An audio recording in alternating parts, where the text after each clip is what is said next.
Welcome to the Green Team Speaks To, the podcast for the Paulson Institute's Green Finance Center. Hello, I'm Phylicia Wu, Director at the Paulson Institute. Today, I'll be speaking with Carlos Manuel Rodriguez, the CEO and Chairperson of the Global Environment Facility. He was a former Minister of Environment and Energy of Costa Rica and is an internationally recognized expert on environmental policy, multilateral environmental negotiations, and financing for nature conservation.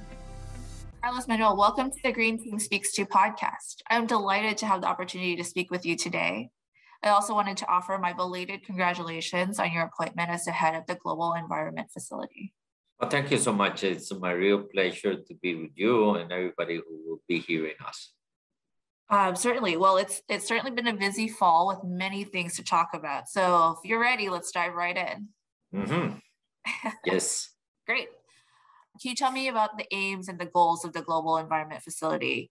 Your work covers a wide variety of areas, from biodiversity to forest, chemicals, waste, and land degradation make the list as well. What are some of the main projects you have been working on this year? And what are you hoping to accomplish in the short term and maybe medium or long term as well? Well, thanks. The Global Environment Facility is turning 30 years this year. So I'm really delighted and honored to be leading this organization that 30 years ago, as a young kid, I put my eyes on because it was a kind of a very innovative idea. 30 years ago, all nations of this planet agree on the need to generate consensus on how, in a collective, multilateral way, we were going to tackle all the many different environmental-related challenges. And you probably heard about the Rio 1992. We had our first Sustainable Development Summit, where we agree on a sustainability agenda, which was called Agenda 21. We agree on the Rio conventions, one on climate, on biodiversity, land degradation. Unfortunately, we never agree on one on forests and fresh water and the oceans, which were things that we were talking. But a very strong multilateral process came around the need of tackling global environmental issues. By then, countries were already talking about financial support on a more systematic manner. During the 80s, most of the 80s, there was a lot of financial support on a bilateral level and also from NGOs and philanthropic organizations to developing countries. And by the early 1990s, the World Bank, UNEP, and UNDP, these UN agencies, agreed to try to create a mechanism that can mobilize in a more comprehensive and holistic manner resources from developed nations into developing nations. So this kind of piloting phase of GEF plus the Rio Convention was the early starting point of this organization that now turns 30 years old.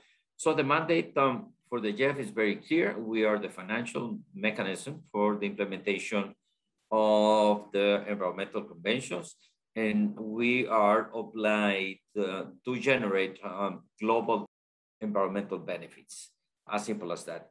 We respond to 5 conventions, the Rio conventions plus the chemical conventions, and the way we operate is by designing and implementing projects that responds directly to the goals and targets of the many different environmental conventions on processes that last 4 years. We are at the end of a 4-year cycle, the 7th, which we call it GEF 7. And we are just beginning to work on the proposal for GEF 8. The proposal for GEF 8 is totally aligned with the international environmental negotiations. Probably you have heard that countries in the Convention on Biological Diversity may agree on protecting 30% of the planet. Well, we are the agency that will be helping the countries protect 30% of the planet, land and ocean. You heard about this climate target of being below the 1.5 centigrades By 2050, well, we are the fund that will be helping that, and also on climate adaptation. So our mandate is very clear to do that. We've been able to, in these 30 years, to mobilize more than $20 billion directly with co-financement of around $150 billion. And we design and implement projects that respond again to those conventions in more than 150 countries. Today, in JEF 6, we are implementing JEF 6. We are finalizing the design of projects of JEF 7. Very soon we'll begin the implementation. As an average, a JEF project lasts 4 or 5 years. Actually, in JEF 6, we have a combination of around 700 projects in 143 nations. Wow, certainly great work you have been doing at JEF. And I hope that the JEF 8 plan comes together soon with larger numbers to help with more projects in more places. Well, yes, and thanks for that. But let me share with you what do we have in front of us. First, the JEF, as I said, is great. 80% of our project has been ranked very positively. So the rate of success is high. Nevertheless, we got a sustainability issue. Our projects should generate conservation and environmental outcomes that are permanent in time. Let me give you an example of what I mean. We help countries protect biodiversity and be more resilient to climate change. Protected areas is one of the most useful tools to protect biodiversity and adapt to climate change. We have helped countries design thousands of protected areas. As a matter of fact, if we add all protected areas that we have helped build in developing countries, probably they are the size of Brazil. So this is huge. Mm-hmm. And we do that, but we want them to be sustainable in time, permanent. Mm-hmm. Unfortunately, sometimes government change, circumstances change in governments, and a protected area that was created today in 20 years may change. And we have seen that. Protected areas that we have created in countries with the full support and endorsement of countries 20 years later are being threatened by those same policies from those governments who look for oil and gas, mineral resources, or they've come up with ideas like, why we need to keep this protected area if this is a great place for our agricultural expansion. So we need to, in order to consolidate, be able to bring the financial economic element of that. And the Paulson Institute is in the cutting edge in putting the right economic information in the environmental investments, because for many people, particularly decision-making, creating protected areas is kind of a cost. They see it as a cost. We need to set aside large areas of land for conservation because of the moral imperative, because we need to protect biodiversity. And yes, of course, it helps us producing fresh water and give us climate stability, but that is not reflected in the economic balance sheet. That is why now more than ever, we need to manage the decision-making processes about the different development options with the right economic information on the environmental side. Well, the Paulson Institute has told us that for every dollar that you invest in nature conservation, there's a return of $5 to $8. So those are the kind of information that we need to have as we develop projects that can, because they will give us the sustainability. At the same time that we are more effective in creating mechanisms by which jobs and incomes can be generated associated to the creation of protected areas. So this is just one example of the elements of sustainability and permanence of our investment, which are extremely important. We do a lot of projects. Those projects need to be permanent in time, need to generate socioeconomic benefits, and needs to contribute to the country's social and economic goals. And now more than ever, we have the data and the information to add these elements to make those GF projects and those who are related to the GF investment more sustainable in time. Mm-hmm. That's certainly one of the biggest challenges, I think, facing the fund, as you mentioned. Are there Any other challenges that you'd like to elaborate on, or let me get to the big one. Oh, that's not the biggest one. No. That's oh, the okay. easy. That is the easy one because easy one. Yeah, that's the easy one because we got so much alignment of data and information nowadays on the economics of nature conservation and climate change, as opposed to probably 5 or 10 years ago. So let me tell you the big one. Okay. The GF allocates or invests on an annual base around $1 billion, by far the largest environmental fund. But and you may think, well, $1 billion is a lot of money. Yes, it is a lot of money. Not enough. But if you compare it with the global financial gap in terms of biodiversity, in terms of climate change, it's not enough. So I can be a very good manager and very good convener, and I can, let's look into the future. I can double the size of our fund, $2 billion. That will never be enough to move the needle in terms of the system change, the transformational changes towards a more sustainable pattern of consumption and production. I'm realistic, which means that we will increase definitely our trust fund. We will expand our capacity to help countries, but that will never be the way by which we can solve these global issues. So this means that we need to be more strategic on how we do those investments. Our investment needs to go from first aiming to solve a problem rather than going from aiming to solve a problem rather than understanding how to address the root case of the problem. That's one topic. And the other one is that with our resources, we need to generate two things at the country level. One is mobilizing domestic resources more efficiently and generating more policy coherence at the country level. Let me explain a little bit the first one. ODA for climate and nature conservation on an annual basis, just 20% of what humans invest in nature conservation and climate change. 80% of what is invested in this sector are the public funds, public expenditures, what governments channel to their national budget. So if we want to be able to have an impact in our aspiration to move from this irrational neoclassic economic model into a circular one, we need to concentrate our efforts in mobilizing more efficiently what countries are investing through their public expenditures, because they do it in a very inefficient manner. And I can explain that if you want in detail. That's one topic. The second topic has to do with policy coherence. Coherence means that, all of your decisions respond to a very clear objective and all your actions are aimed into that objective. Unfortunately, when we see a government, that is not the case.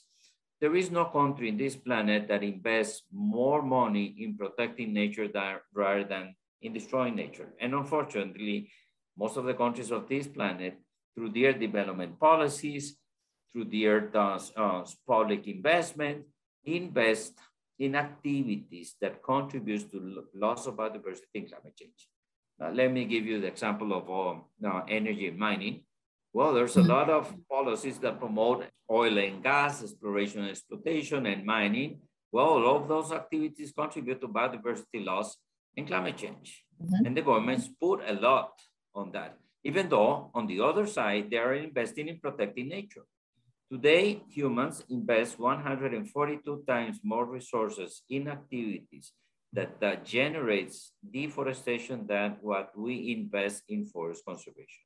So that's a good example of policy incoherence. We need to help countries in their national development plans, in their sectoral plans, in the operation of their institutional framework to be more consistent, more coherent.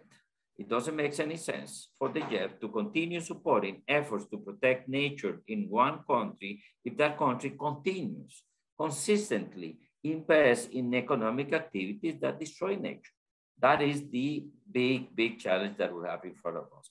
How, with limited resources, we can have an impact in that decision-making process, in that mobilization of financial resources that can begin doing the shift from this irrational decision-making process into a one that gives us hope that we will advance in our aspiration for sustainability.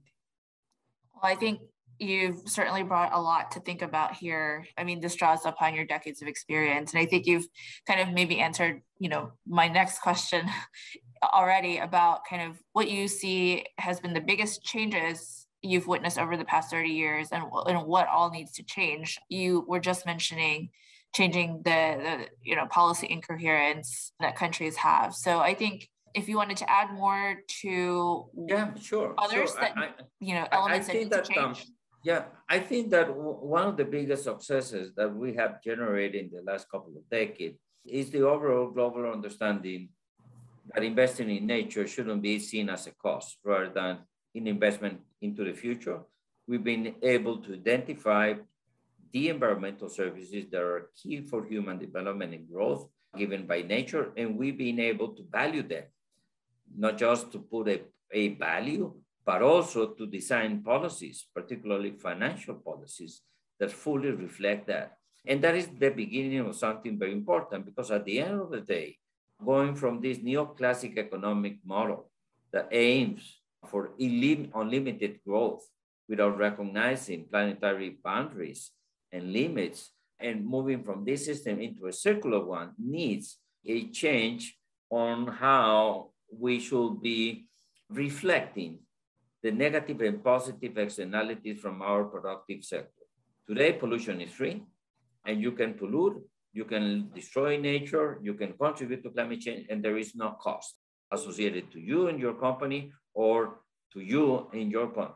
And as we look into the future, we need to be able to, on one side, fully internalize those negative externalities. And then on the other side, those who generate a positive externality, those who restore the landscape, those who clean a river because of their activities, those who keep a primary forest should be fully compensated for those positive things that they provide to our society. So the financial instruments, the financial decisions, the development policies, the taxation system should reflect those positive and negative externalities. I'll give you an example. We need to move towards a tax system where the tax burden shifts from taxpayers to polluters. Today, all tax systems are taxing positive things that we do in our society. We tax the income, we tax the salary, we tax the properties, we tax the transactions. Can you imagine how healthy our economies will be without any taxes on the productive things? Well, why don't we begin taxing those things which are bad for people and bad for the planet? That can give us, and we may have a hybrid system, which can help us level the economic playing field so the private sector can really do big businesses in a healthy planet. Because I don't see the private sector doing big businesses or good businesses in a unhealthy planet, which is what we will be having in a couple of decades if we don't keep on taking decisions. So all of these elements were not there 10, 15 years ago. So I see a lot of progress. So being able to monitor the socio-economic benefits of nature conservation and climate mitigation is something that I do value and recognize as of high progress in the last years. Some big ideas there with the taxation, but I think drawing back on your tenure as the Costa Rican Minister of Environment and Energy, you had some of those great ideas as well, and you're able to double the size of the country's forest, make your electric sector 100% clean and renewable, and building a national park system to promote ecotourism. These are some great ideas that you put in place. Are there any main takeaways from this experience, and do you see these as being applicable in broader conversations on tackling climate, biodiversity? Sure. Yes, of course, sure. I think every country is different, obviously, and times have changed. Yes. But, every country is different. But humans, it's still helpful. But humans behave the same way. Same. Political and economic systems transcend countries. So I strongly believe that there's a lot that can be done very quickly. Let me first say there's a large number of countries which are taking the right decision and doing the great things. There's a lot of countries that still have 50% of their land with forests. And those countries are not sacrificing economic growth because of that. That is important. Costa Rica was able to double the size of the forest and go in 100% clean in the electric sector because it created the right policies. We began phasing out the wrong policies and creating the right ones. We went from negative and perverse incentives into positive ones. Second, we created the right institutions with the right institutional framework, this is very important. We got probably too many government agencies managing different natural resources. We got an agency for energy and mining. We got an agency for water and oceans. We got an agency for nature conservation. We got an agency for soil management and production of food. I mean, too many agencies working with different ideas in the same landscape with the same stakeholders.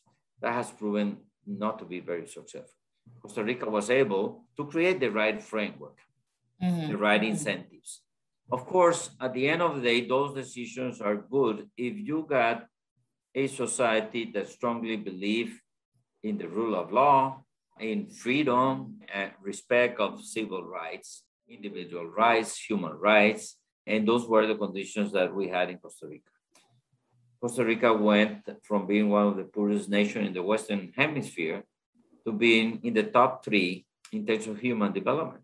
A Costa Rican lives longer than the average American or European and in a more happy life, probably with less income, but happier. So here's where you should ask yourself, which economy, which system is more efficient? The one that gives us longer life and a happy life, or the ones who give you more income?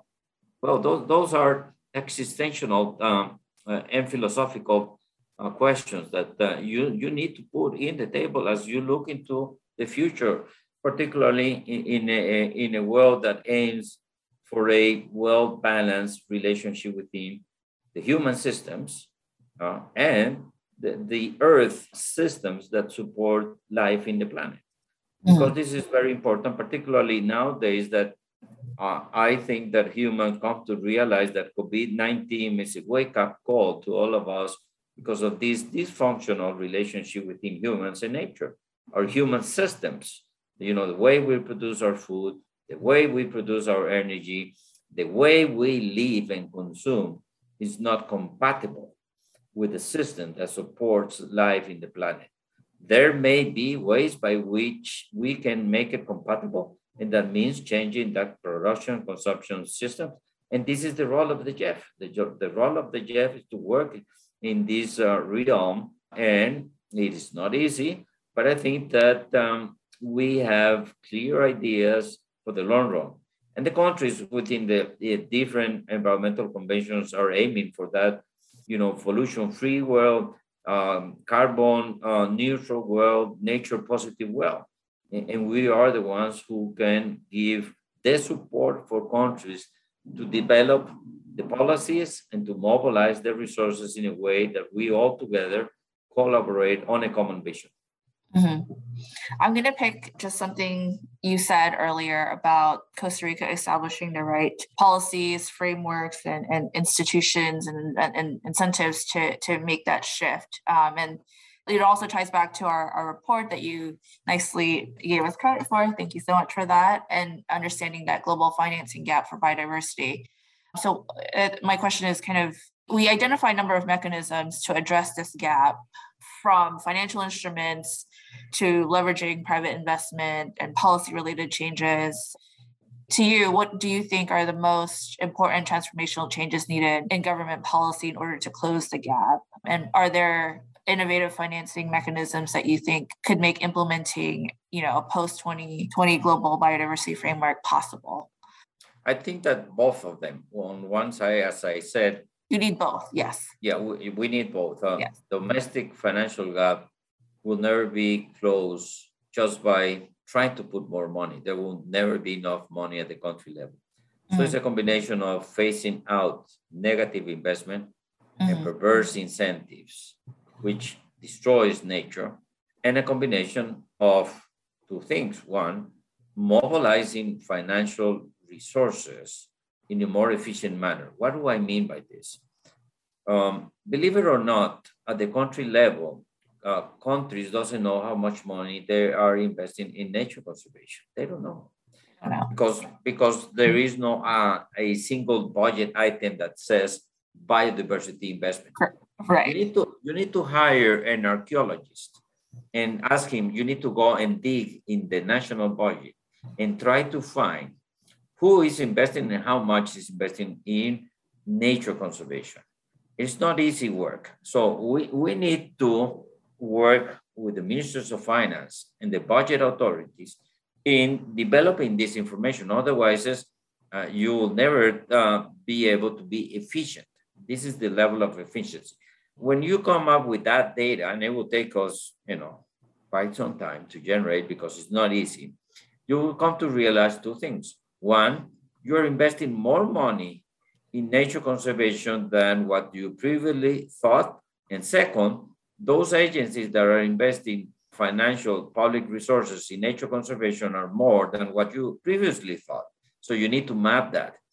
When you know how much the country is investing in nature conservation and which are all the different government agencies investing, because this is much more than just the ministries of environment. These are many other ministries investing. Let me give you an example. Ministries of agriculture, they do a lot of investment in nature conservation. They don't know it as I wish, or they don't reflect it or communicate as we wish, but they invest in organic agriculture. They invest in freshwater management. They work on restoration of watershed. They work on agroforestry systems.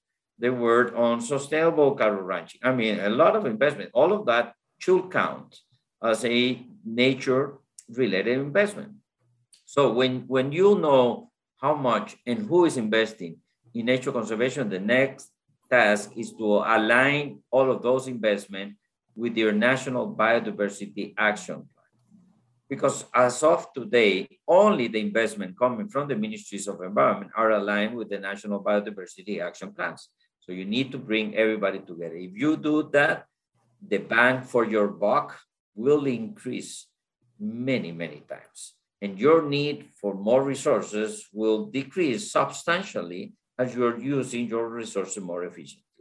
That is one task. And the other task is that you need to generate new sources of domestic finance. And that can be done by doing the green tax reform. That can be done by many other options where countries have a lot of experiences. Conservation trust funds has proven to be a very successful, high return investments in many countries. So investing in consolidating those endowment funds and conservation trust fund has proven to be very important.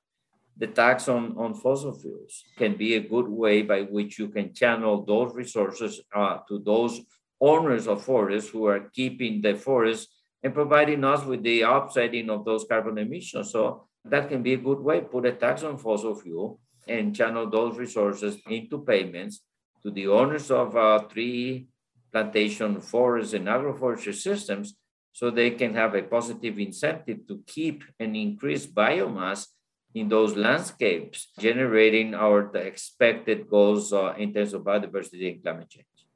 So these are ideas by which you can do much better than what we are doing right now. Yep, some fantastic ideas. And, I think maybe just a quick follow on. These are all kind of maybe national level ideas. Do you have ideas for the private sector? I think the private sector, as we've mentioned. Okay, yeah, sure. Private sector will go where the money is. And if protecting nature and reverting climate change doesn't allow them to make money, they won't go there. So yes, we got a large number of enlightened CEOs today at the planetary level willing to do sustainable, but they do it because they got the vision and they got the commitment, but they don't have the financial and economic incentives to do that. So that means that only, at this point, only 1% of the global private sector is willing to do something different. The rest is not there because the incentives are not there. So we need the public policy.